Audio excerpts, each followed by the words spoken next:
प्रिय बंधु जो मैंने इग्नोरे बीएड करने चाहते विशेषकर से आज वीडियो को स्वागत। तेरे प्रिय बंधु इग्नो बीएड वर्तमान एंट्रांस निमंते फॉर्म एप्लाय आरंभ हो जाइए। आज वीडियो रे आपण माने एंट्रांस किपर रजिस्ट्रेशन करेंगे एवं एप्लाय किपर करेंगे से संपर्क में भिडटी देखी। आपण माने वीडियो को फास्ट टू लास्ट पर्यंत देखंतु।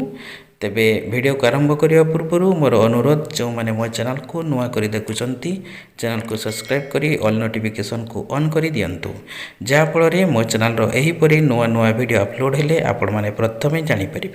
तेबे आसंतु आज वीडियो को आरंभ करवा। आपण माने आपण क्रोम ब्राउजर को ऑन करंतु एवं सेठारे सर्च करंतु igno.ac.in सर्च करी क्लिक कर दिंतु। इग्नोर वेबसाइट टी खोली जिवो एवं देखंतु इग्नोर वेबसाइट टी खोलीगला। एटारे थ्री डॉट उपर क्लिक करी आपण माने या को डेस्कटॉप मोड कर दिंतु। डेस्कटॉप मोड कले आपण माने ठीक भाव में या को देखि परिबे एवं कर दे परिबे। ठीक अछि मो डेस्कटॉप मोड कर देली एवं एही परी वेबसाइट टी खोली जिवो। देखंतु एठारे लिखा है entrance test for January 2024 session ता उपरे आपण माने एठारे क्लिक करि नेबे। एठारे क्लिक कला परे देखिबे पेज टी पुणी थरे खोली जिवो एवं एठारे देखिबे एडमिशन अनाउंसमेंट सेठारे देखिबे एठारे 2023-24 पई अनेक गुडे अनाउंसमेंट रहिछि। पीएचडी करबा पई मध्य रहिछि एवं एठारे आपण मानको बीएससी नर्सिंग करबा पई मध्य रहिछि। तेबे आपण माने ये बीएड एडमिशन अनाउंसमेंट तळे देखंतु बीएड एडमिशन पोर्टल लिंक ठीक तारी उपरे आपण माने क्लिक करि नेबे। सेठारे क्लिक कले पुणी पेज टी आपनकर खुली जिवो। देखंतु न्यू रजिस्ट्रेशन पई पेज टी वर्तमान खुली गलानी। या परे देखंतु तळे गुडे लेखा अछि अबाउट द प्रोग्राम। ए बीएड प्रोग्राम ऊपर से किछि लेखा देछि ताको आपण माने ठीक भाव में पढ़ी नेबे। ठीक अछि पढ़ी सारला परे या को आपण माने स्क्रॉल करि जिबे तळे देखिबे आपण मानको पई किछि इंपोर्टेंट इंस्ट्रक्शन देछि ताको आपण माने पढ़ी नेबे।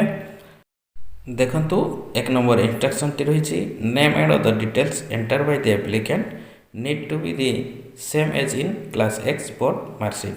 आपनकर बोर्ड मार्क सर्टिफिकेट रे जहाँ नेम अछि से अनुसार अप्लाई करिवे।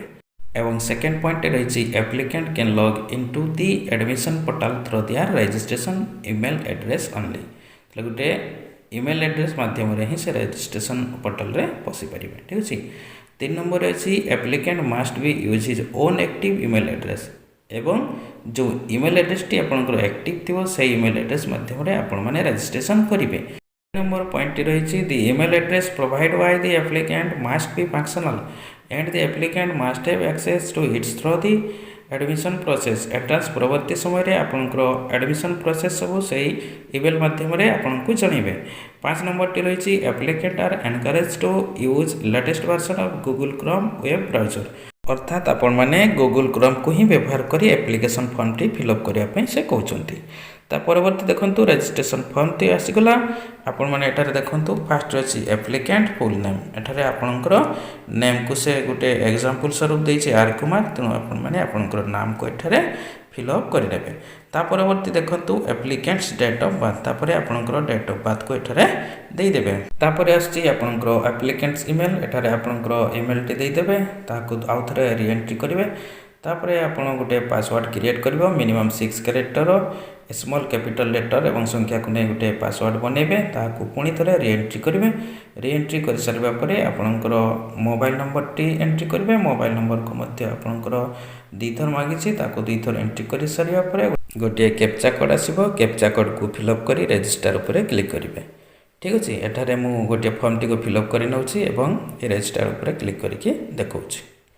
रजिस्टर ऊपर क्लिक कला परे देखिबे आपनको गोटे मेसेज आसीबो your account is created successfully.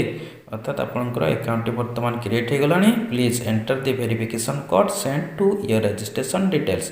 आपन जो रजिस्ट्रेशन डिटेल्स देचंती सेठा को गोटी आपनकर ओटीपी चली जाइतिबो। अर्थात आपनकर ईमेल को जाइतिबो। से ईमेल को खोली आपन से ओटीपी को देखंतु एवं एठारे ओटीपी को पुणी फिलअप करी कैप्चा कोड को दियंतु एवं तापरे सबमिट बटन ऊपर आपन माने क्लिक करि नेबे। सबमिट बटन ऊपर क्लिक कला परे आपनकर देखिबे पुणी गोटे मेसेज आसीबो अकाउंट वेरीफाई सक्सेसफुली। तर आपनकर अकाउंट टी वर्तमान वेरीफाई हे गला। वर्तमान आपण माने लॉगिन ऊपर क्लिक करी आपनकर एप्लिकेशन फॉर्म टी को भरी परिबे। वर्तमान रजिस्ट्रेशन काम आम सरी गला। एबे आपण माने ए लॉगिन बटन ऊपर क्लिक करिके लॉगिन करेंगे देखो लॉगिन उपर क्लिक कले यहीपरी आपण पेजटे खोलीज आपणकर ईमेल एड्रेस कर पासवर्ड जोटा आप क्रिएट करते देदेवे एवं कैप्चा कोड फिलअप करके लॉगिन बटन पर पुणी थे क्लिक करने एटार लॉगिन कलापर देखो आपंकर फॉर्म स्टाटस टी खोलीज देखो रजिस्ट्रेशन आमर कंप्लीट होती टिक लगिगला। एवं चलतु फॉर्म टी को आम भरवा यही सब को स्क्रॉल करी आपण मैंने तलकू जी देखिए आपणकर रजिस्ट्रेशन नंबर देखिपारे ये रजिस्ट्रेशन नंबर को आपणकर नोटबुक रे टिपी रखिए एवं जो ईमेल एड्रेस दे आप लॉगिन करछंती ताको मध्य मन रखिए परवर्ती समय रे आपणकर ए रजिस्ट्रेशन नंबर एवं आप रजिस्टर होता ईमेल एड्रेस ही आपण मानक काम रे आसीबो तेणु या आपण माने भल भाव मन रखिथिबे। एबे चलंतु फॉर्म टी अप्लाई करिवार प्रोसेस टी स्टेप 1 रे रहिछि कंप्लीट प्रोफाइल।